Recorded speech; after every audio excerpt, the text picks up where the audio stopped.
वो में फंस करके मेरी परीक्षा लेने लगा। जितने भी ग्वाल ब्रजवासी थे सबको भगवान छुड़ा करके लाए। ब्रह्मा ने क्षमा मांगी, चरणों में पड़ गया, बोले प्रभु मुझे क्षमा करो। बोले इंद्र आदि देवता लोग जब मेरी माया के मोह में फंस जाएं तो कोई बात नहीं, लेकिन जब घर का मुखिया, कोई घर का मुखिया गलती करे तो वो गलती स्वीकार नहीं की जाती। बच्चे गलती करे तो उसको आप मैनेज कर सकते हो, लेकिन कोई घर का बड़ा बूढ़ा आदमी होकर के कोई गलती करे तो उसको भगवान स्वीकार नहीं करते। ब्रह्मा जी को पशु बुद्धि कह करके संबोधन किया। तो भगवान का कहने का तात्पर्य यह है कि वो भगवान भाव देखते हैं कि आपका भाव कितना सुंदर है। भाव से अगर आप भगवान को खिचड़ी खिलाओगे तो भगवान खिचड़ी खा लेंगे। भाव के बिना अगर आप दुर्योधन की तरह मेवा खिलाना चाहोगे, 56 भोग खिला करके भगवान को वश में करना चाहोगे तो भगवान कह देंगे भैया मुझे तेरी 56 भोग नहीं चाहिए। भगवान दुर्योधन की मेवा को त्याग करके विदुर जी के घर पर साग खाने के लिए चले गए। तो भगवान जिस ज्ञान से ब्रह्मा जी आदि देवताओं को ज्ञान दे करके सृष्टि का संचालन कराते हैं, इसका पालन करते हैं, वही हमारे कृष्ण भगवान इस वृंदावन में आकर के गायों को चरा रहे हैं, गायों की सेवा कर रहे हैं, ब्रजवासियों के साथ में रासलीला कर रहे हैं।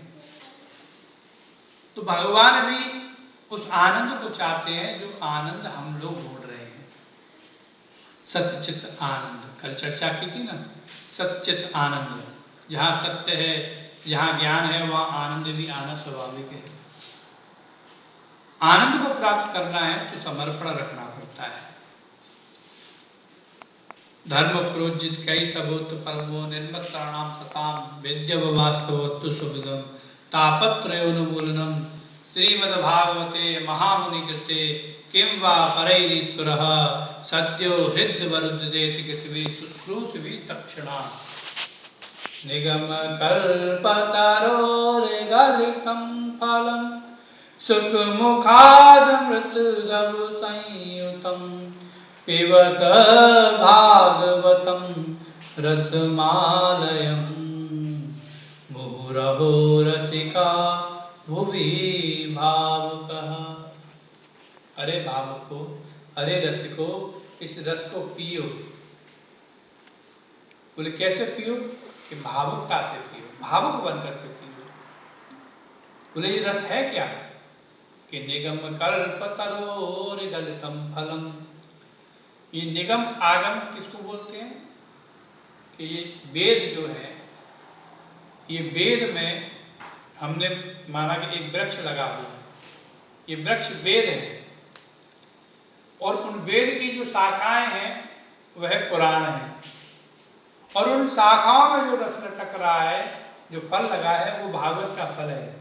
जैसे आम का फल होता है, आम के रस को आप लेकर के आओ, उसको निचोड़ो तो उसमें से जो रस निकलता है, उस रस को आप पियोगे कि खाओगे? बोले आम खाओगे भैया कि आम पियोगे? कि आम रस पिएंगे हम तो। आम को रस बोला जाता है, और ये ऐसा रस है इसमें ना गुठली है ना छिलका है। आम में तो भी गुठली और छिलका है, लेकिन इसमें कोई गुठली छिलका नहीं।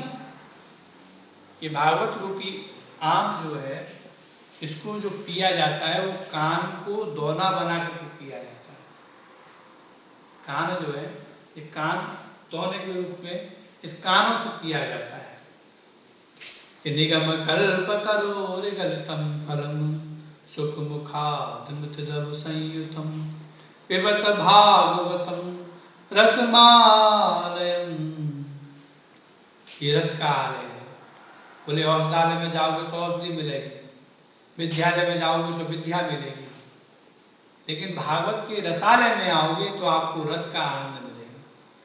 रसालय मुहुरहो रसिका। रसिक लोग ही इस रस को ले सकते हैं।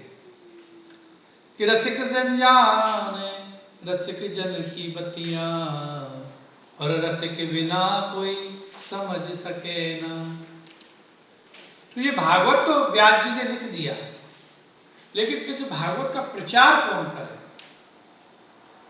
देखिए, ज्ञानवान तो सब है, लेकिन उस ज्ञान को बांटने के लिए, जैसे हमारे यहाँ वर्णाश्रम का धर्म बताया गया, ब्राह्मण, वैश्य, क्षत्रिय, शूद्र। तो जो ब्राह्मण है, वो ब्राह्मण जो है ज्ञान देना और ज्ञान लेना। ब्राह्मण को बताया कि वो अपने ज्ञान को सबके साथ में फ्री बांटे, सेवा करे, ज्ञान से एजुकेशन डिस्ट्रीब्यूट करे।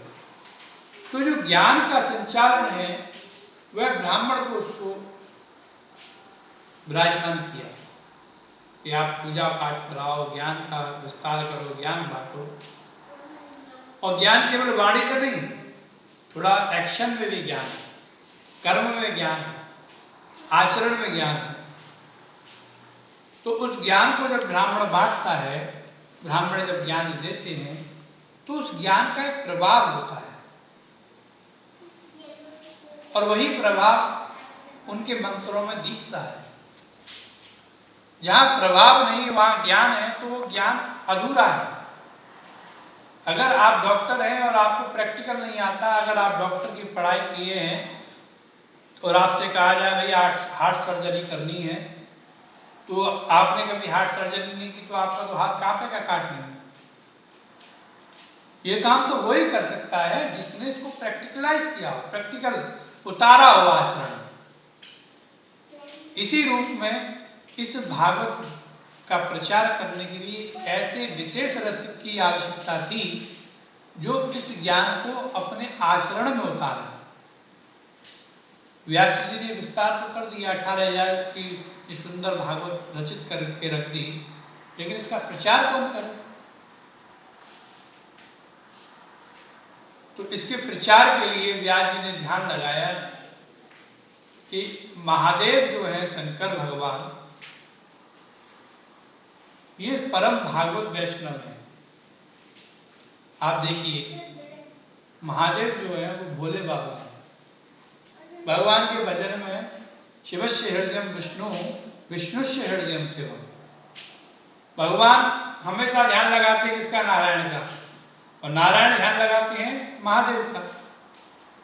अब जो नारायण महादेव का ध्यान लगाते हैं तो उनका श्याम स्वरूप है, नीलांबर है, और जब महादेव भगवान विष्णु का ध्यान लगाते हैं तो उनका एकदम श्वेत स्वरूप है, व्हाइट गौरवर्ण है एकदम।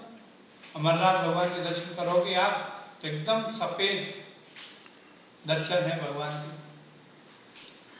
तो महादेव जी का ध्यान लगाया कि आप कृपा करो प्रभु, तो इसका विस्तार हो। महादेव बोले, भैया इस मृत्यु लोक में मैं तो आना नहीं चाहता, मैं आऊंगा तो माया लगेगी। बोले, अगर किसी के भले के काम के लिए, संसार के जीवों के भले के लिए अगर माया लगे तो क्या बुरी बात है? बोले, संसार के जीवों का भला तो होगा, लेकिन फिर भी मेरे ऊपर तो माया का प्रकोप लगेगा ना कहीं। बोले, आपको माया नहीं लगेगी। बोले, ऐसा हो ही नहीं सकता कि आप कोयले की माइंस में अंदर जाओ घूमने के लिए और आपका शरीर काला ना हो। तो ये भी संसार एक तरह से माया से रचित है, तो माया तो लगनी स्वाभाविक है। बोले, जो भगवान के पार्षद होते हैं और जो भागवत का आश्रय ले लेंगे उनको कभी माया नहीं लगेगी। ध्यान किया व्यास जी ने, प्रभु मान गए।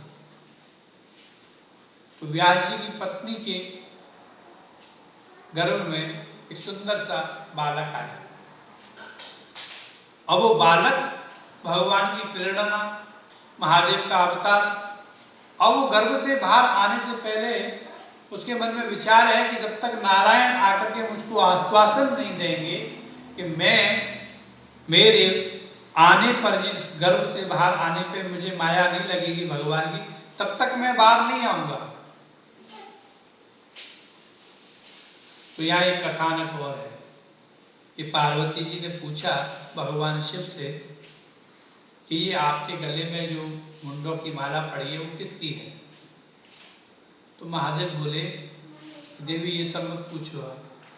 बोले, नहीं, आपको हमारी कसम बताना पड़ेगा। और आपको पता है जहाँ प्रेम होता है, अगर कोई किसी को कसम दे तो कसम तो रखनी पड़ती है। कसम दी, महादेव ने बताया कि ये तुम्हारे इतने जन्म हो चुके हैं और जब तुम्हारे जन्म होते हैं और तुम्हारा शरीर का प्राणांत होता है मैं तुम्हारे मुंड को काट करके अपने गले में माला के रूप में धारण करता हूँ। तो बोले प्रभु मेरे जन्म होते हैं आपके नहीं होते? बोले मेरे नहीं हो सकते, मेरे पास में अमृतत्व है, कथामृतम है। बोले कथामृत की इतनी बड़ी माया है कि आपके जन्म नहीं होते और मेरे जन्म होते हैं, तो मुझे वो कथामृत दीजिए जिससे मैं भी संसार में मरूं नहीं, बार बार ये जन्म मरण का चक्कर मेरा छूटे। तो महादेव जी कथामृत का पान कराने के लिए पार्वती जी को बैठाए। बोले मैं जब आंख लगा के ध्यान में जाकर के कथामृत का पान कराऊं तो तुम बीच में हाँ हाँ जरूर बोलना है। आप कभी देखो फोन पे आप बात करो, सामने वाला अगर ये नहीं कि हाँ हाँ तो आपको लगेगा अरे भाई तू फोन पे है कि नहीं? हाँ हाँ मैं हूँ ना, हूँ। पार्वती माँ बेचारी बोली बाबा से कि आप कथामृत सुनाओ। अब पार्वती माँ बेचारी कथामृत सुनते सुनते 10 स्कंद की कथा के बाद में सो गई। तो वहां एक शावक बैठा हुआ था एक घोंसले में, बच्चा सुख का, वो कथामृत सुन रहा था और सुनते सुनते जब माँ सो गई तो वो हाँ हाँ करने लगा, हुंकारा वो अपनी तरफ से देने लगा। और जहां भागवत समाप्त हुई वहां जयकारा महादेव बाबा ने लगाया और पार्वती मैया की नींद खुली नींद।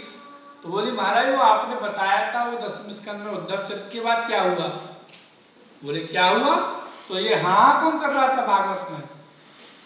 महादेव बाबा ने 3 नेत्र खोले, तीसरा नेत्र खोला नदी का शावक सुख का बच्चा बैठा हुआ है, तो उसको मारने के लिए बोले तूने मेरी कथामृत चोरी की है, तू मेरा चोर है, मैं तुझे मारूंगा। तो बेचारा जान बचा करके भागा तो वो सरस्वती नदी के तट की तरफ में भागा हिमालय से। अब जब सरस्वती नदी के तट की तरफ में भागा तो वहां पे हमारी